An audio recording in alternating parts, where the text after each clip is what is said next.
বন্ধুরা, এখন সকাল হয়ে গেছে আর রাধা না এখনো ঘুমাচ্ছে।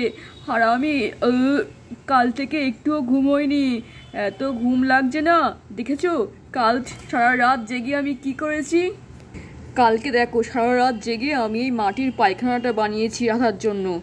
এইখানটাতে একটা গর্ত করে দেবো, মাটির নিচে পটিগুলো সব চলে যাবে। বুচু পুচিও বাড়ি নেই, দাদুর বাড়ি ঘুরতে গেছে, তাই ভালোই হয়েছে আমি এই পায়খানাটা বানাতে পারলাম। আর জানো তো কালকে রাধাকে ঘুমের ওষুধ খাইয়ে দিয়েছি, যার জন্য রাধা এতক্ষণ ঘুমাচ্ছে। আর সেই ফাঁকে আমি এই পায়খানাটা বানিয়ে ফেললাম। রাধা ঘুম থেকে উঠলেই ওকে সারপ্রাইজটা দিতে পারবো।